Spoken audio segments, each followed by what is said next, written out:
Darlene has done some great work portraying different African-American women in history, including Mrs. Lydia Hamilton Smith, a housekeeper, financial manager, and confidant of Congressman Thaddeus Stevens. So I'm glad, Marguerite, that you're on the call. There's a good connection there. And Kathy Williams as well, the only known African-American woman to successfully serve with the Buffalo Soldiers in the Western Campaign while masquerading as a man. She's also been president of the African American Historical Society of South Central PA. She was president between 2011 and 2015. And she's also appeared on several other media outlets, including PCN on their African American History series, and on a podcast, the Leon Block, different podcasts on African American historical events. And with that introduction, Darlene, thank you so much for being here with us today, and I will let you take it away. Okay, thank you, Magdalena, and hello, everybody. Really excited at this joint venture, and I hope we give you some a lot of information. We're very informative for you. Christiana Historical Society began in 2001 for the 150th anniversary of the resistance. It's been known in history as the Christiana Riot, but the more we delved into the actual event, we found it was more of a resistance than a riot. Things began somewhere around 1850. Basically, it was set up with the Fugitive Slave Act, which allowed any slave owners to enter a free state and retrieve all of that which they claim to be property. And you can jump on to the next slide, Magdalena. Thank you. There we go. Yeah, this law also prosecuted anyone who helped hide slaves or who aided in the escape of, well, they said fugitive slaves. We like to call them freedom seekers. And it also gave bounty hunters free reign to kidnap Blacks in the county. This happened in Christiana. There was a group called the Gap Gang. They were sadly known throughout the county as chicken thieves, horse thieves. You know, that was how they made their money. But they, along the line there, found out that they could make more money by kidnapping Blacks. And sadly, they didn't care if they were freed, or freedom seekers. They saw only money. And that was how they began to kidnap Blacks and sell them and make their money. They also had a gentleman who would wander through the area as a tinker. And if he saw a new face, he would give word to the Gap Gang that there was a new face in town, most likely a freedom seeker. And that's how they would get their prey, if you will. One such time, he found 4 gentlemen who he believed, or he found out, belonged to an Edward Gorsuch in Baltimore County, Maryland. And if you could hit the next slide. Mr. Gorsuch, the Fugitive Slave Act stipulated you had to have proof that these people were your property. Well, he assumed that they were his property. He went to Philadelphia to one of the local magistrates there and presented all of his documentation saying that these men belonged to him. He took with him his son Dickinson, who was pictured here. He had his son, his nephew, and a few other friends that went along with them. And he proved that these men that he was looking for were his property, that they were in Christiana. And they began to devise the plan to go to Christiana and retrieve what he deemed to be his property. What he wasn't aware of is that while he was in the magistrate's office, was that there was a gentleman there he worked there and he was cleaning the office, but he was an agent for a man named William Still, who was known as the father of the Underground Railroad. Mr. Still had his own anti-slavery organization, and they helped freedom seekers. So this gentleman went to Mr. Still and told him everything he heard. So he said, get to Christiana and warn them what's coming. So he jumped on the train and was surprised to find on the train with him was Mr. Edward Gorsuch and his party.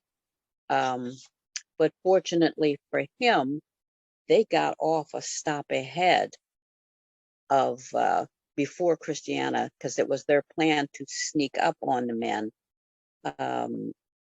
at early in the morning. He actually came at 4 o'clock in the morning. I think he forgot that being his farming country, chances are they're already awake at 4 o'clock in the morning because they had work to do. But because they were aware of who was coming, they made preparations. And on the next slide, you'll see a photo of what they deemed to be the riot house. And that is where a gentleman named William Parker lived. And I've listed the names of some of the resistors. William Parker himself was a runaway from enslavement. And he found out that by coming to Christiana, it was a life that he wanted to live. He actually got paid for his work. He actually could have a day off from work. He could marry and raise his children. He went to church and he was like, this is the way life is supposed to be. So he vowed by his own right arm that he would help anyone seeking freedom to maintain that freedom. So when they found out that Mr. Gorsuch was coming, William Parker offered the use of his house to hide them. He and his wife's sister and her husband, and the men that Mr. Gorsuch was looking for, all barricaded themselves up in the second floor of the Parker house. And it is that point where Mr. Gorsuch approached the house and he shouted out that he was there to retrieve his property. And it was at that point, William Parker shouted out, if it's property you want, go out to the barn. I have horses, cows, chickens. He said, that's property. You may take whatever you want. This, of course, angered Mr. Gorsuch, and he actually stepped inside the house, at which point William Parker came halfway down the steps. At this point, Mr. Gorsuch again demanded his property, and he actually said he would have his property or he would have his breakfast in hell. He demanded his property, and William Parker very casually said, well, sir, there's tables and chairs there. Those things are property. But we are people. We are not property. And it was at this point Mr. Gorsuch started to quote Bible verses that would substantiate his view on slavery. And not knowing he was talking to a man known as the preacher, Mr. Parker started countering with Bible verses. So this went on for some time, back and forth, before someone actually left off a shot and just missed William Parker, where he retreated back upstairs. His wife, Eliza, went up to the third floor. As you can see the window, the third floor of that house, and she started blowing a fish horn. Now that was a signal in the valley that there was danger and help was needed. So they tried to shoot at her to get her to stop, but she continued. She did not stop. Sadly, when all was said and done, one man lay dead, and that was Mr. Gorsuch. But in the meantime, a few miles down the road, there was a flour mill. There were some gentlemen there, Elijah Lewis, Joe Scarlett, Kastner Hanway, who heard the horn. They came down to investigate what was going on. And they were met by the Federal Marshal Henry Klein. Mr. Klein tried to deputize them using the Fugitive Slave Act of 1850, which stated you could not refuse to aid in the capture of a runaway. But these gentlemen refused. And it was at this point, Mr. Hanway, who was sitting atop a horse, could see people coming through the fields. And they were not empty-handed. They had pitchforks and rifles and scythes and whatever they could find to come along and aid. At this point, Mr. Hanway told him, I suggest you leave, as these people are ready to fight to the death for their freedom. And it was at that point that the marshal took off with the statement that he was going to get help. And like I said, when the dust settled, sadly, Mr. Gorsuch was dead. His son Dickinson was severely wounded. They say he had like 80 rounds of birdshot throughout his body, but he still lived. Now, Mr. Parker actually found him and went next to the Pownall home, the home of Levi Pownall, next door, to get a cart to get some sort of help for Dickinson, not knowing that someone, by the time he went over there, someone had already gotten a cart and was helping to load him up and bring him over. They were bringing him to the Pownall house. And as he was inside the house shouting and looking for help, one of the Pownall sisters came in and was shocked to see him there. But she actually hid him in the basement because she's like, what are you doing? They're here. They had a number of men who came along with them, and they surrounded the Pownall home.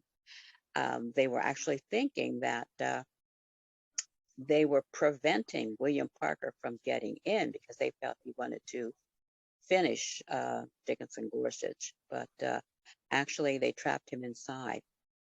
They waited until midnight, and the Pownall sisters actually dressed Mr. Parker in Quaker clothing, and they waited till midnight, and those that were guarding the house actually fell asleep.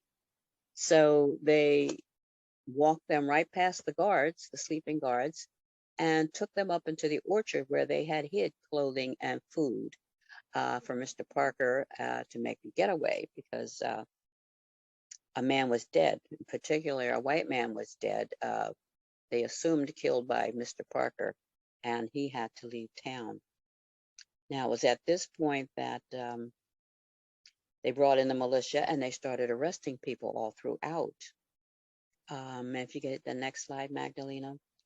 They were taken to Zerker Hotel, and they arrested 38 men, African American, and they had warrants and to arrest the Quaker gentlemen. There were 4, as I said. There was Castner Hanway, Joe Scarlett, Elijah Lewis, and also James Jackson. But these gentlemen were taken to the hotel, where they brought up a train with a cattle car. And the prisoners, the African American, were loaded onto the cattle car and taken into Philadelphia to Moyamensing prison. And there they were held for trial. And they charged them with treason. And they used that charge because treason was a federal law. And if they were to be able to find them guilty, that was an automatic death sentence. And that's the message they wanted to send, that they weren't going to play around anymore. You go against this law, you help freedom seekers. Yeah, your choice was possibly ending up in death.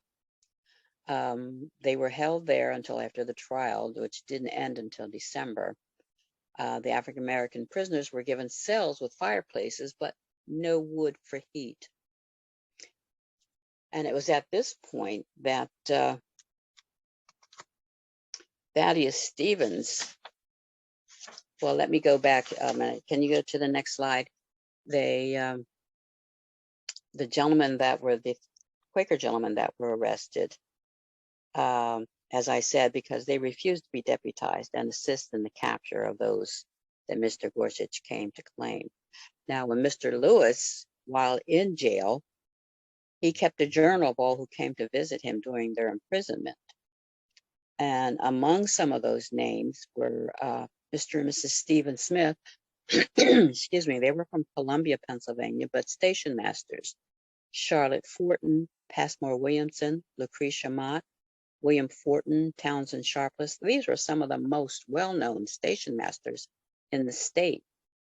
And the original hand-sewn list is still in possession of the Lewis family, which was B. Taylor Lamborn's family.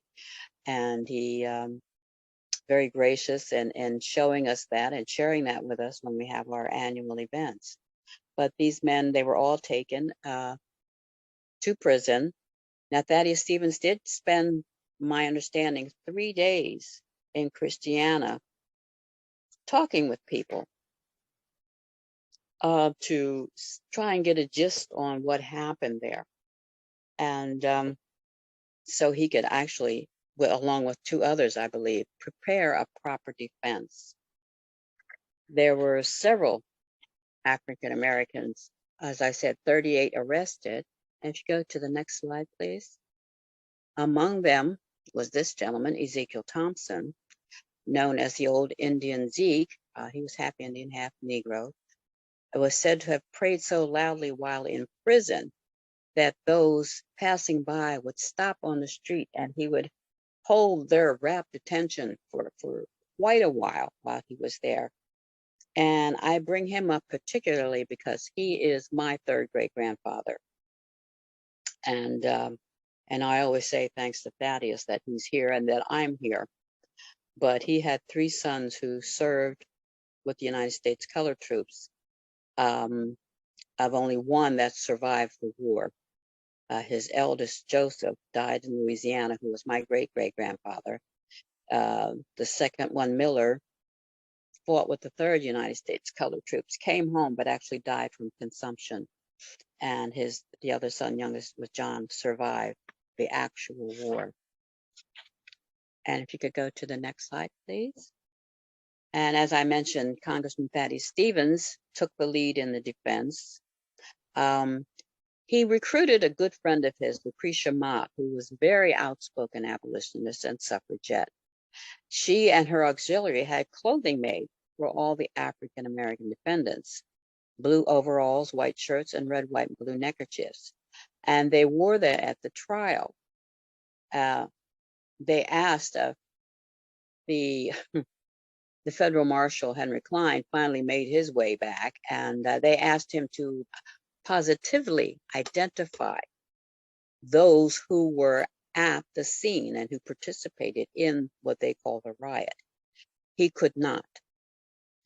And to really add insult to injury, Lucretia sat with the African American prisoners and knitted during the trial, which angered many of the Southern participants. But with Thaddeus's help and his very talented defense, he gave it to the jury, and they came back in 15 minutes with a not guilty verdict on the charge of treason. And this very well sent quite a message throughout the South. But you talk about anger, very angry. They did not hold, of course, Parker was on his way to Canada. He and Johnson and Pinckney were actually taken by wagon to Philadelphia. They made their way north to Rochester, New York. And it was there that they came up with a friend who helped them across. And if you could jump to the next slide, please. That was William Parker's journey to freedom. Although he was charged, but although he was never held because, like I say, he made his getaway, he met up with an old friend in New York who helped him actually get across the border. They were enslaved together on the same plantation, and that friend was a gentleman we have come to know as Frederick Douglass. And once Parker made his way into Canada, he and the others were able to find work. They actually bought land and they sent for their families. And that family still owns that land to this day. And as one of the things that they don't say a lot about is that there were several women arrested as well, and including Parker's wife Eliza and her sister Hannah. But they did let them go on the contingent that they be sent back to their master in, I believe that he was in Harford County, Maryland. And the driver that was to take them back would get a reward for taking them back. Now, Eliza was able to talk this gentleman into taking them back to Christiana because she said she left her children there. And I believe they had 3 children at that time. And this gentleman just saw dollar signs because he said 3 more, that's more money. So he took them back to Christiana, whereas again, Eliza must have been very skilled in talking, because she talked this man into waiting in the carriage while they went in to get the children. I don't think he thought that through, because why would you leave your children there alone for all the time that they were in prison? But she did so. She and her sister went in the front door and out the back door. And I guess it was several minutes before this gentleman figured out that he was in trouble, major trouble. But they made their getaway with the help of a young lady by the name of Nancy Fulton. Her father was a station master, and he was not home. So she helped Liza and Hannah make their way to safety. Now, in the meantime, one thing we haven't talked about was Gorsuch's family and their reaction. Mr. Gorsuch had a young son named Tom, who was 14 years old, and he was in a boarding school in Baltimore County. And of course, when he found out about his father's death, he was full of grief, and he had a roommate who helped him get through that grief. But when they found out it was a not guilty verdict and no one would be charged with that murder, and there you go. Yeah. That roommate, we found out, was a young man by the name of John Wilkes Booth. We actually went to the boarding house, well, the boarding school, which is now a restaurant. The Gorsuch family actually took us down there. And although it's now a restaurant, they still have the documents and from the boarding school. And as we went through, we were very curious as to see who the roommate was. And when we found John Wilkes Booth, that was quite a shock to us. And needless to say, we wondered what part that had into Mr. Booth's later actions in Washington. If you could go to the next slide. Now, the 2 main characters, William Parker and Edward Gorsuch, there are no known photos of either gentleman, which we thought was odd. The 2 main characters in this, for Edward Gorsuch, again, no known photos. No one was ever charged with his murder, and he currently has no living direct descendants. Only Dickinson, the one who was wounded, had children, but none of them had children. Now, his siblings had children, and they're scattered between Maryland, Pennsylvania, and Ohio. And we did see in September in our visitors log that there were some Gorsuch family members in the area. Now, William Parker, there again, no known photos of Parker's. He disappeared after a trip back to Pennsylvania to speak at Lincoln University in 1872. Now, I should make a change to this. We didn't know what happened to him. He was taking the widow of one of the other fellow resistors back to Canada, but he never made it back, or if he did make it back, he didn't stay. We just recently, within the past couple of years, found out that he had gone to Canada, not Canada, but Ohio, from Canada to Ohio, where he married this widow. And in the picture we have there Tony Parker, his great-great-great-granddaughter, at the grave of Eliza, which is in Canada. The family is still on that property. And the final slide. In Christiana, we say freedom began here. The picture on the right, two gentlemen were the last two survivors of the resistance, and they're standing in front of the riot house as it was being torn down in 1898.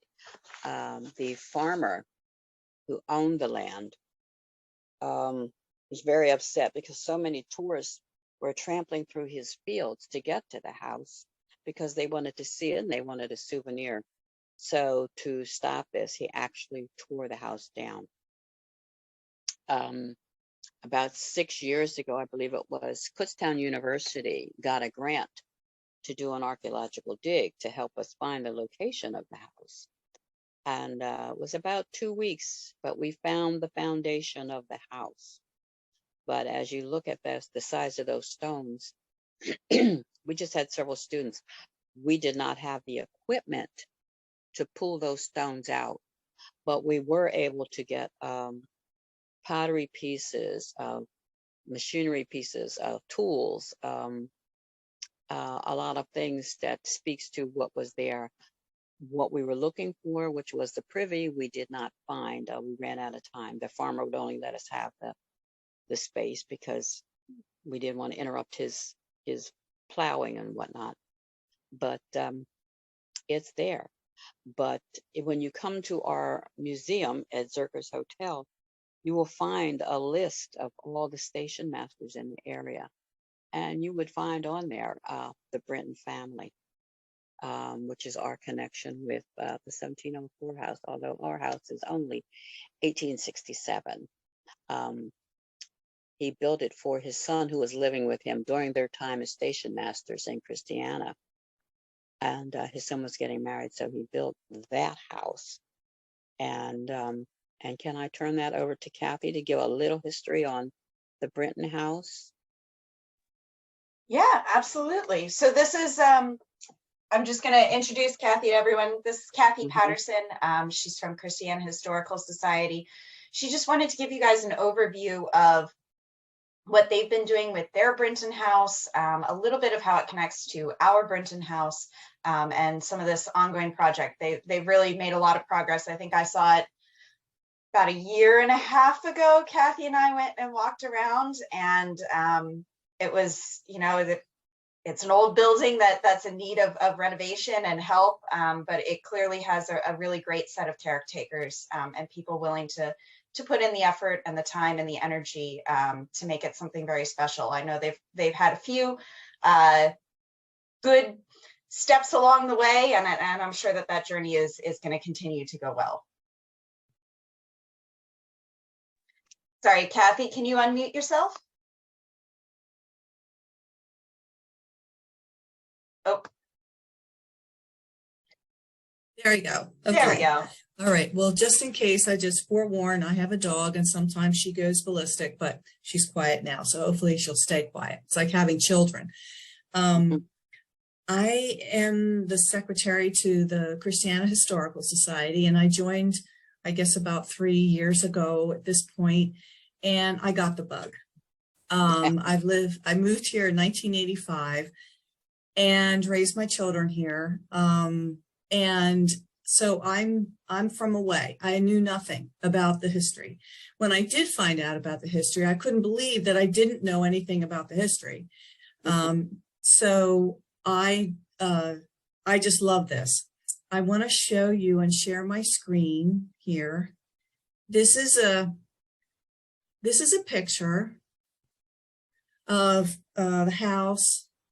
Let's see here, in 1890. Okay, this gentleman here with the long face a little bit, he is William Penn Brinton's brother.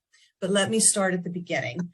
William Penn Brinton was born in 1835, and his father and mother were Cyrus and Lydia Brinton. And I'm going to also defer to Taylor Lamborn because he is our absolute super expert on all this history and things. So Taylor, jump right in if something comes amiss in what I'm talking about, okay? Cyrus and Lydia had a big farm, and they were they had in their home, it was an active Underground Railroad station. So William Penn grew up in a active situation of slaves coming through, and he knew what, he was involved as a child of just knowing what was going on. How specific that knowledge was, we don't know, okay, at this point. That house is now the house, it used to be called Harrison House. It's Newport News at this point. And if you look at the house, it's got extensions on it, but the old part in the middle was the original farmhouse. I have a letter from Dr. Harrison, who has since passed, and he said that he, in the house, he was under the impression that it was an underground railroad station, that there was a part in their basement that was very deep. And he thought that could have been a place where they were hidden. But he also said that they eliminated that space. Now, we all know that these old houses have root cellars in the basements. And sometimes we'd like to believe that they were Underground Railroad stations and things like that. It takes a lot of research to find out specifically if they are or not. And you can't assume because a house has a root cellar or a lower place that it is. But as historians, that's our job to find out as much as we can. William Penn Brinton was a horticulturist, he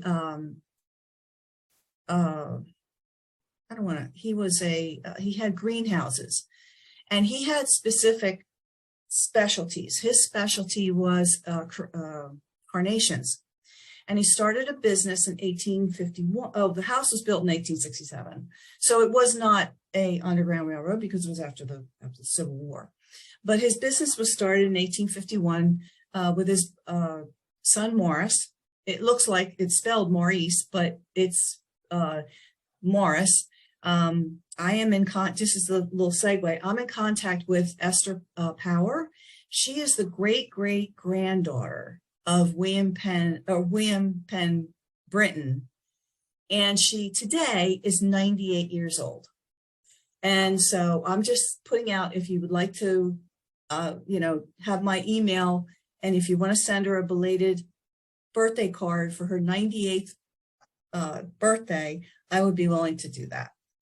She is a force. She really is. She knows history. She loves her family. She is a Briton through and through. She was very much involved in the 1704 house and is still interested. Okay, so the property was developed as a home and a business location, and then with a concentration on with greenhouses. And this property that we have now is 6.7 acres. And then this is what the house, to go back to this picture, this is what the house looked like in 1910. 1910? Oh, excuse me, 1890. It's up on my file. And if you notice, there's a porch here and a porch over there, okay? Then this picture here, this is William Penn Brinton himself and his dog, one of my favorites. Kathy, I think you need to switch your screen. We're still seeing the 1890 photo. Okay, okay, so I'll stop sharing and then I'll share and then, okay, I got it. I get it. There, can you see him now? There we go. Yep. Yep, There he is. Okay. And so this is what the house looks like when he owned it. What it looks like now was in the email that you got. I wish I had, gotten a better presentation, but I just want to give you a quick overview. The Brittons, William Penn Brinton and his son, they had also, how they started was they wanted to devise a way to make a better peach tree. And so they did that. They figured that out. And then they had the carnations. They had an average shipment of 6,000 in 1851. We have paperwork, 6,000 orders per season. So that's a serious business. And then moving forward from them, that property was sold to the Smallwood family. And that is, and if I had my wits about me, I'm going to stop sharing here. I would have shown you that. You'll just have to come and visit us. But we have a big smokestack on the property with a barn, and that smokestack says Smallwoods on it. And in that barn was a big furnace, and that furnace was coal drived, and it provided heat to all the greenhouses. And then after that, it was sold to the Rasmussens. And the Rasmussens were there for 36 years. And we have just gotten back in touch with them, with Lars and his mother, Helen. And their Lars's father, Niels, increased the business even further. And he had roses. We have, I went back to Lars because we had like an urban legend that the roses were sold to the White House. And he said that he has a family story that they were sold to the White House for the Richard Nixon's daughter's wedding, Trisha. So that was pretty big back then. They were beautiful roses. If anybody remembers living in Christiana, these roses would last for so long if you put them in water or whatever. So then they had a very good business there, and then they sold it to Dr. Harrison. Dr. Harrison was planning to put I would say 55 and over kind of a community in there. The greenhouses were completely taken down. So when you come and visit us, you'll see a big open space of pretty much 6 acres. There's a small house onto the side. We don't know anything about the history of that small house. I'm assuming it's a tenant house, but like I said, I don't have any proof of that or what the connection is. And the barn and smokestack we know. And the Brinton house is a brick home, and it has a wraparound porch to it. Dr. Harrison put that porch on, and he put a metal roof on the top. Thank goodness he put the metal roof on, especially because the house, something happened. And the house was shut up. The business model was not pursued. The house was shut up, and when it was, it wasn't habit. It didn't have people in it. And we all know that old houses love to have people because airflow and stuff like that, and heat and cooling and all. So the house kind of sadly fell into disrepair. And then about a year and a half ago, the property was put up for sale. And luckily for us, the water is there. Our water in Christiana is owned by us. And we're not, oh, thank you. And we own our water company. We're not owned by Aqua or any of the big ones. And so in doing that, we need backup. Just in case our system goes down, we need backup. In back of my house, there is a well in the Lions Club Park, and that's part of our backup.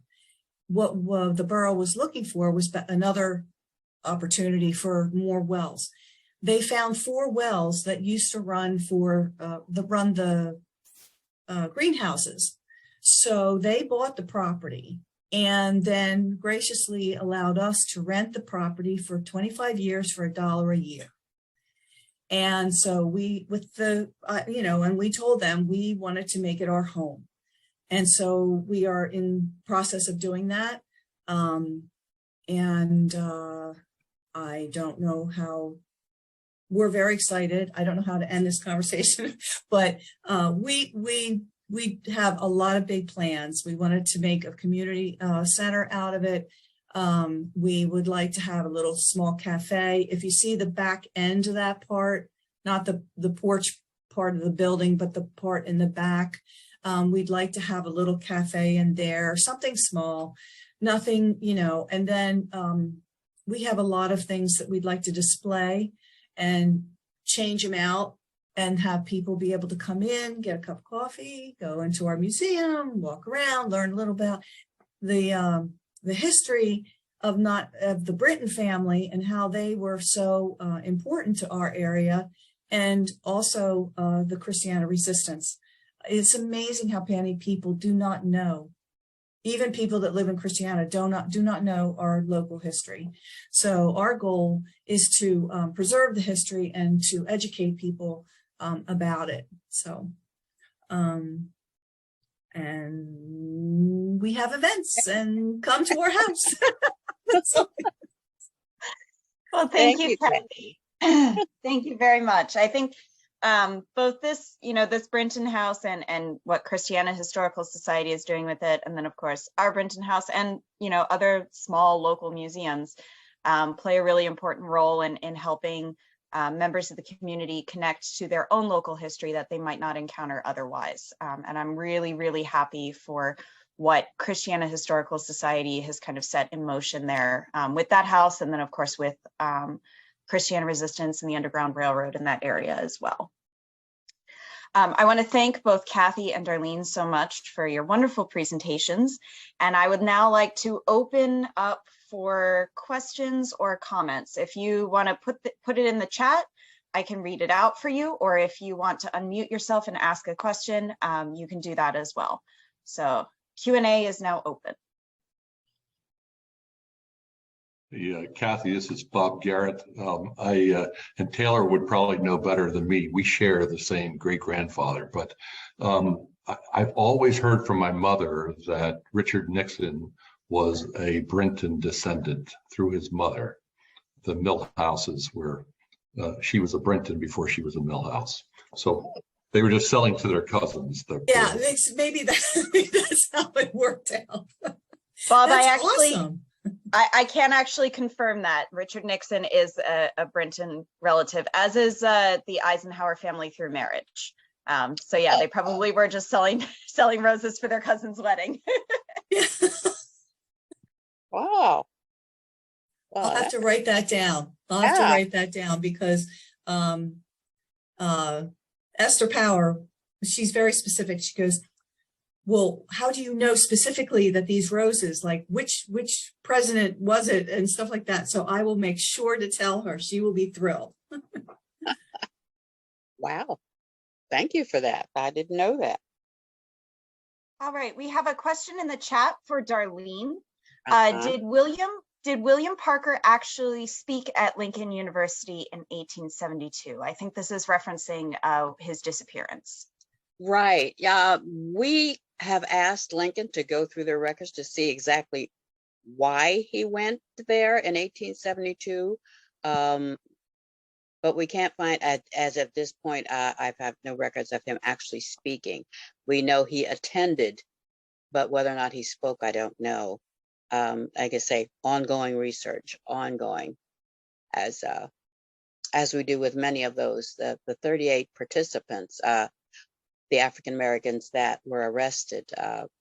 We are still doing genealogy research to find their descendants and to get their side of the story, or what their ancestors' involvement was. But no, even the Parker family, they don't know at this point what his actual involvement was with Lincoln University or who he went there to see. Thank you, Darlene. Does anyone else have any other questions? Anyone just get a research project that they need to go work on right away? Yes. All right. Well, if no one else has any more questions, I'm going to wrap it up here. If anyone would like to learn more about Christiana Historical Society, they have a Facebook group, and you can request to join if you're not already part of it, and get more information on their upcoming events. And I know they've also got a website and some other things in progress here. And then if you're from Christiana Historical Society and you're interested in the Brinton 1704 house, you have our website from the link for your tickets. We're also on Facebook and Instagram. You can connect with us on social media or follow us through our website. I do have one other question really quickly before Darlene and Kathy leave. What are the addresses of the sites in Christiana? I think somebody's looking to come and visit. Okay, well, the Zerker Hotel, that's, I believe, is it 11 Green Street in Christiana? The Brinton House is 17 Green Street. Like I say, where the actual riot house, as they call it, was, that the house is not there anymore, but there is a state marker alongside the road on Lower Valley Road to see that. But yeah, check out our Facebook page, the Christiana Historical Society, and if you have any further questions, hey, be happy to answer them. And Kathy just put a note in the chat for anyone who can't Yes. see it, that they do tours by appointment. Yes. Thank you. Just let us know and we'll make it happen. We'll make it happen. But especially in the winter months, we don't have tours. But in January, we're actually having a meeting where we're going to get more people that have volunteered to be tour docents. I learned that from Magdalena, the word docent. So we will have availability of more tours, but just give it, write us an email, let us know. We have a Facebook page. Just let us know and we'd be glad to let you in or make it happen. And we had a question about the recording as well. Once we're done here, I'm going to start processing the recording and put it into a format that I can email. I know we had some people who weren't able to attend. I'll email it out to anyone who's on our guest list. I'm also going to put my email address in the chat really quickly. If anyone has any questions or trouble accessing it, you can email me here. It's msturman@brintonfamily.org. I think that kind of wraps up our Q&A. So thank you so much, everyone, for coming. And Darlene and Kathy, thank you for being such wonderful speakers. And go outside and enjoy the lovely weather for the rest of the weekend. Okay. Thank you, Magdalena. Thank you, guys.